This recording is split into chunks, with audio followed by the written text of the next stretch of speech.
제1부 불꽃으로 타오른 소녀, 잔다르크에 감추어진 진실.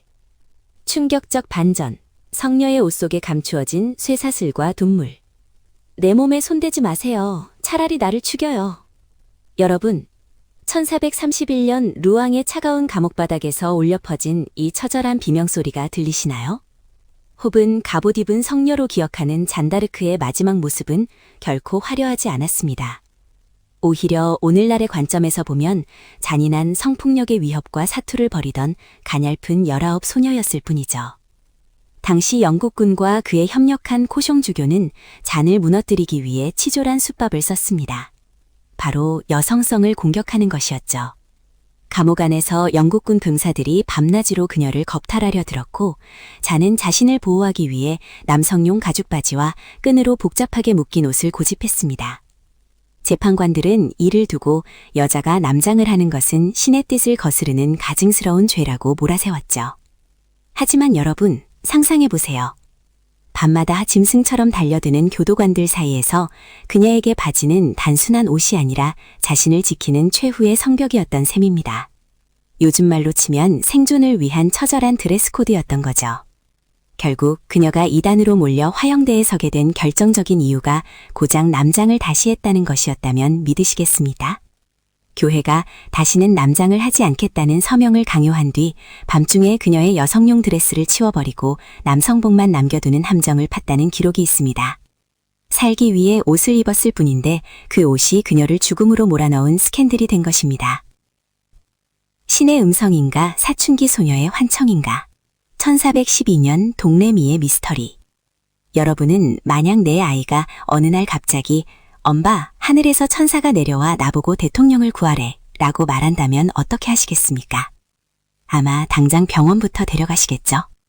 잔다르크의 부모님도 그랬습니다. 당시 13살이던 잔은 아버지의 정원에서 신비로운 목소리를 듣기 시작했습니다. 성 미카엘, 성 카트린, 성 마르그리트. 이름만 들어도 웅장한 성인들이 나타나 프랑스를 구하고 왕세자를 대관시켜라 라는 미션을 던진 겁니다. 여기서 우리가 주목해야 할 점은 잔의 반음입니다. 그네는 요즘 유행하는 MBTI로 치면 완전한 ENTJ 스타일이었을지도 모릅니다. 겁에 질려 숨는 대신 왜 하필 저인가요? 라고 묻고는 곧바로 실행에 옮깁니다. 당시 프랑스 사회는 영국에 밀려 풍전등화의 위기였고 민중들은 로렌의 처녀가 나타나 나라를 구한다는 예언에 목말라 있었습니다. 잔은 스스로 그 예언의 주인공이 되기로 결심한 거죠. 항설에 따르면 잔이 들었던 목소리가 사실은 측도엽 내전증에 의한 환각이었다는 현대의학적 분석도 있습니다. 하지만 600년 전 그 시골 소녀가 보여준 확신과 카리스마는 의학적 증상만으로는 설명이 안 됩니다. 그녀는 글자 한자 모르는 문맹이였지만 수많은 신학자들과의 토론에서 논리적으로 압승을 거두었습니다. 이건 단순한 팬심이나 환격이 아니라 시대를 꿰뚫어보는 천재적인 직관이 아니었을까요? 왕세자님, 당신의 비밀을 알고 있습니다. 첫 만남에 소름 돋는 심리전. 자, 여러분, 구독과 좋아요는 저에게 큰 힘이 됩니다. 짧게 부탁드리고 다시 이야기로 돌아가 보죠. 시골 처녀 잔이 드디어 가짜 왕세자가 판을 치던 신홍성에 도착합니다. 왕세자 샤를 7세는 그녀를 시험하기 위해 신하들 틈에 숨고 대신 다른 사람을 왕자에 앉혀두었습니다. 요즘 말로 하면 몰래카메라를 설치한 격이죠. 그런데 잔은 단번에 구석에 숨어있던 샤르를 찾아내 무릎을 꿇습니다. 당신이 진정한 왕세자이십니다. 이때 잔이 왕세자에 귀요되고 속삭였다는 비밀 문장은 역사적 미스터리 중 하나입니다. 기록에 따르면 당시 샤를 7세는 자신이 선왕의 친아들이 맞는지, 즉 금수저가 맞는지에 대한 극심한 정체성 혼란과 피해망상에 빠져 있었다고 합니다. 잔은 그의 가장 아픈 곳을 건드리며 당신은 진정한 왕의 아들이며 하느님이 보증하신 후계자라고 확인해 준 것이죠. 불안에 떨던 최고 권력자의 멘탈을 20살도 안 된 소녀가 단 한마디로 가스라이팅이 아닌 가스 힐링을 해준 셈입니다. 이 극적인 장면은 곧장 프랑스 전역으로 퍼져나갔고 군사들은 잔을 하늘이 보낸 치트키라고 믿기 시작했습니다. 사랑 대신 칼을 든 소녀, 그녀에게 연애는 사치였나? 잔다르크 하면 여러분은 어떤 이미지가 떠오르시나요? 강철 같은 의지만 보이죠? 하지만 그녀도 사랑을 꿈꾸던 소녀였습니다. 실제로 고향 동래미에서 한 청년이 그녀에게 청혼하며 혼인빙자 소송까지 걸었던 사건이 있었습니다. 요즘으로 치면 결혼해준다고 해놓고 왜 안 해주냐며 법정에 세운 가정. 하지만 잔은 단호했습니다. 그녀는 법정에서 당당하게 자신을 변호하며 승소했습니다. 그녀에게는 남녀 간의 사랑보다 더 큰 국가와의 연애가 기다리고 있었기 때문이죠. 전쟁터에서 그녀를 흠모했던 기사들도 많았습니다. 그녀와 함께 싸웠던 장드 메스나 베르트랑드 플랑지 같은 기사들은 잔의 순수함과 카리스마에 압도되어 평생 그녀를 지켰습니다. 하지만 잔은 단 한 번도 여성으로서의 유혹에 흔들리지 않았습니다. 그녀는 스스로를 라푸첼, 처녀라고 불렀는데 이는 단순히 성적인 경험이 없다는 뜻이 아니라 누구에게도 종속되지 않은 자유로운 영웅이라는 선언이었습니다. 요즘 말로 치면 나 자신과 결혼했다고 선포한 당당한 비혼주의자의 원조격이랄까요? 오를레앙의 기적, 주식 대박보다 짜릿한 반전 드라마. 1429년 5월, 영국군에 포위되어 멸망 직전이던 오를레앙. 프랑스 장군들은 이건 불가능한 싸움이라며 포기를 선언했습니다. 그때 갑옷을 입고 나타난 잔이 말합니다.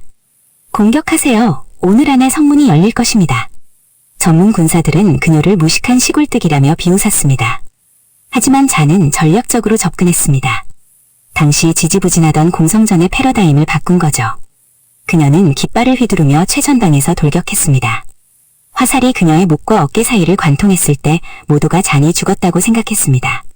하지만 그녀는 울면서 화살을 직접 뽑아내고는 다시 전장에 나타났습니다.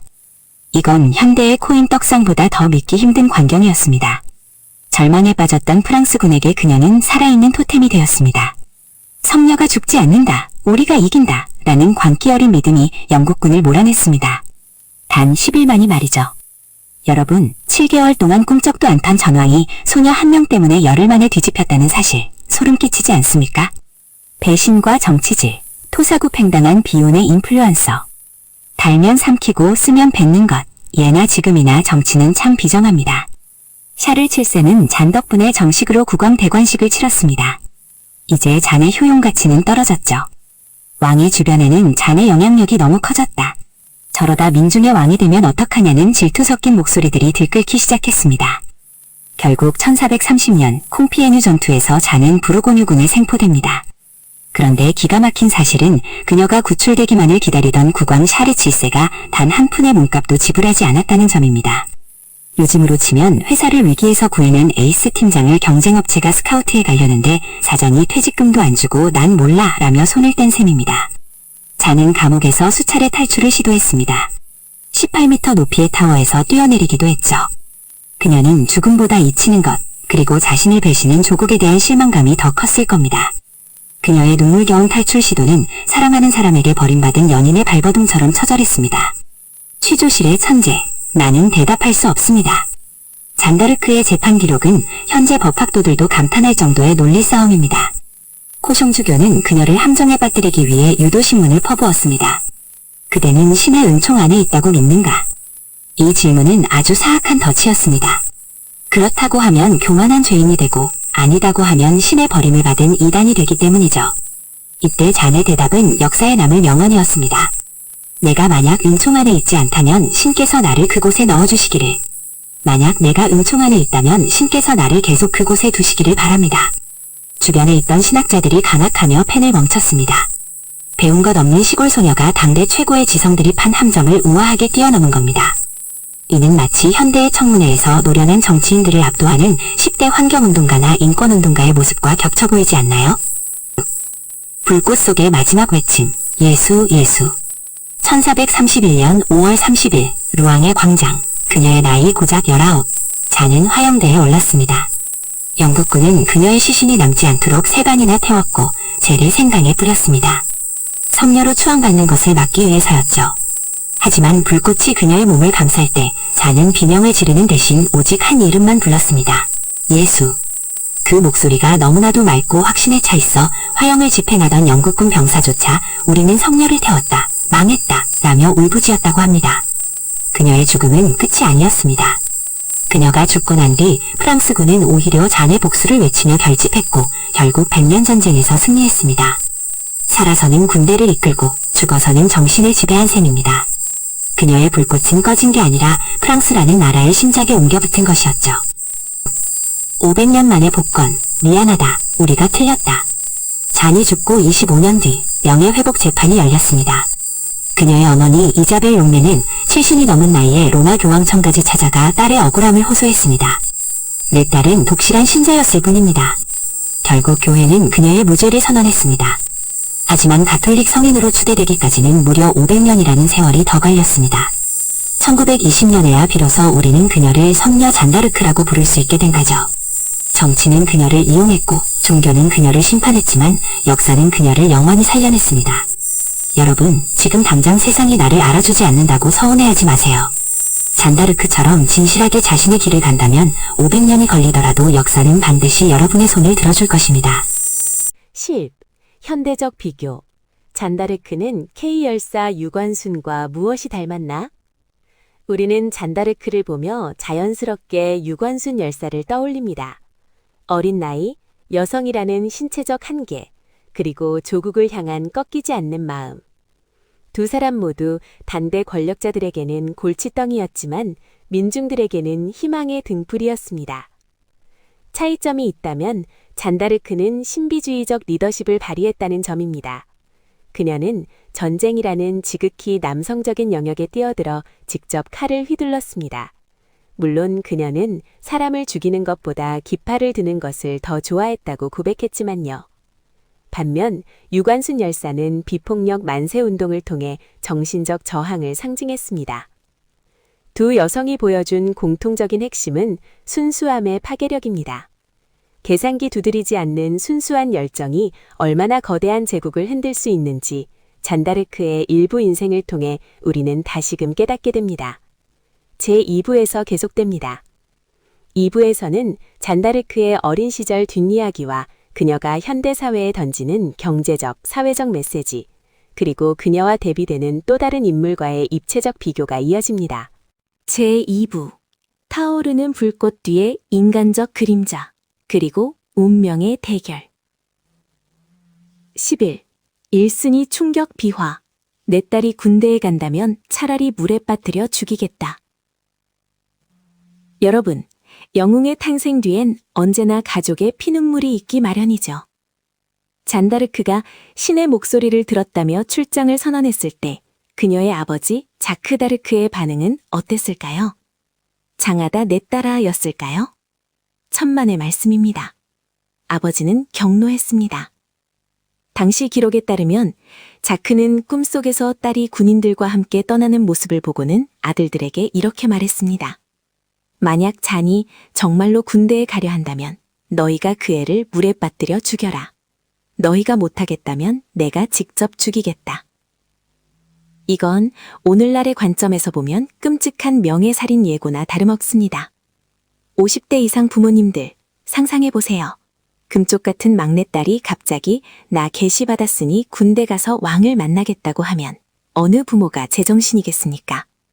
아버지는 딸이 군인들 사이에서 성적으로 타락하거나 비참하게 죽을 것을 예견하고 차라리 부모 손에 죽는 게 낫다고 생각할 만큼 절망했던 겁니다. 잔은 이런 부모의 극심한 반대를 무릅쓰고 밤중에 몰래 집을 나갔습니다. 그녀가 전장에서 승승장구할 때도 고향의 부모님은 매일 밤 딸이 화형당하는 악몽을 꾸며 살았을지도 모릅니다. 영웅의 길은 이처럼 가족의 가슴에 대못을 박는 일부터 시작되었습니다. 12. 인간적 고뇌, 전쟁터의 성녀, 사실은 피냄새를 무서워했다. 우리가 흔히 보는 그림 속 잔다르크는 용맹하게 칼을 휘두르며 적의 목을 베는 여전사입니다. 하지만 재판 기록 속의 잔은 의외의 고백을 합니다. 나는 사람을 죽이는 것이 싫어 칼 대신 깃발을 들었습니다. 실제로 그녀는 전장에서 적군이 죽어가는 모습을 보며 아이처럼 엉엉 울었다고 합니다. 죽어가는 영국군 병사의 머리를 무릎에 누이고 마지막 고해성사를 도와주기도 했죠. 요즘 말로 하면 심성이 너무 여린 지휘관이었던 셈입니다. 그녀가 갑옷을 입고 전장에 선 이유는 남을 죽이기 위해서가 아니라 아군에게 죽지 않는다는 확신을 주기 위한 퍼포먼스에 가까웠습니다. 승리 뒤에 찾아오는 공허함과 죄책감. 밤마다 혼자 막사에서 기도하며 신이시여, 왜 이 피의 전쟁을 끝내지 않으십니까? 라고 되물었을 소녀의 고뇌를 상상해보세요. 19살 소녀가 짊어지기엔 국가의 운명이라는 대낭이 너무나도 무거웠던 겁니다. 13. 현대적 공감. 잔다르크가 21세기 인플루언서였다면? 자, 여기서 잠깐. 유익한 정보가 가득한 저희 채널. 아직 구독 안 하셨나요? 구독과 좋아요 한 번씩만 꼭 눌러주시면 큰 힘이 됩니다. 만약 잔다르크가 오늘날 태어났다면 어땠을까요? 아마 인스타그램 팔로워 수천만을 거느린 Z세대 아이콘이 되었을 겁니다. 그녀는 대중의 심리를 읽는 천재였습니다. 당시 그녀는 자신만의 브랜드 아이덴티티를 구축했습니다. 짧게 자른 머리, 흰색 갑옷, 그리고 특수 제작한 깃발. 이 시각적 요소들은 문맹이었던 당시 민중들에게 저 여자가 바로 예언 속의 그 처녀다 라는 강력한 메시지를 전달했습니다. 요즘으로 치면 퍼스널 브랜딩의 대가였던 거죠. 하지만 인플루언서의 삶이 그렇듯 팬덤이 강할수록 안티도 강력했습니다. 정치권, 조정신하들은 그녀의 인기를 시기했고 기득권, 교회는 그녀의 영향력을 두려워했습니다. 잔다르크가 하는 말은 다 조작이다. 배후에 누군가 있다는 식의 악성 루머와 사이버블링이 600년 전에도 존재했던 겁니다. 그녀의 화형은 어쩌면 거대한 권력 집단이 합작한 계정 삭제와 다름없었습니다. 14. 입체적 비교. 잔다르크 vs 질드레, 빛과 심연의 대결. 잔다르크를 이야기할 때 절대 빠질 수 없는 인물이 있습니다. 그녀의 가장 충직한 전우이자 전설적인 기사, 질드레 원수입니다. 두 사람은 오를레앙에서 함께 싸운 최강의 파트너였습니다. 하지만 그들의 끝은 극과 극이었습니다. 공통점, 둘 다 프랑스를 구한 전쟁 영웅이었고 결국 화형대에서 생을 마감했습니다. 차이점, 가치관. 잔다르크가 희망과 신념을 위해 죽었다면 질드레는 잔의 죽음 이후 타락하여 절망과 광기에 빠졌습니다. 질드레는 잔다르크가 화형당하자 신은 없다고 선언하며 흑마술에 심취했고 수백 명의 어린아이를 살해한 연쇄살인마가 되었습니다. 성녀와 살인마가 한때는 같은 목표를 위해 등을 맞대고 싸웠다니 정말 아이러니하지 않습니까? 잔이 세상의 빛을 상징했다면 그녀를 잃은 슬픔을 이기지 못한 동료는 가장 깊은 어둠 속으로 추락했습니다. 사랑과 존경이 비뚤어졌을 때 어떤 괴물이 탄생하는지 보여주는 서글픈 대목입니다.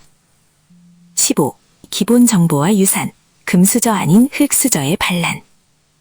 이제 마지막으로 그녀의 뿌리를 살펴볼까요? 잔은 1412년경 프랑스 동부 로렌 지방의 동레미라는 작은 마을에서 태어났습니다. 아버지는 평범한 농부였고 어머니는 신앙심 깊은 주부였죠. 그녀는 학교에 다녀본 적도 없고 자기 이름 색자도 쓸 줄 몰랐습니다. 그런데 그런 흙수저 소녀가 어떻게 왕을 움직이고 군대를 지휘했을까요? 항설에 따르면 잔은 말을 타는 법이나 창을 쓰는 법을 배운 적이 없는데도 처음 말을 탔을 때 마치 숙련된 기사처럼 달렸다고 합니다. 사람들은 이를 기적이라 불렀지만 현대적으로 해석하면 절실함이 만든 초능력이었을 겁니다. 그녀가 남긴 유산은 단순히 프랑스의 독립만이 아닙니다.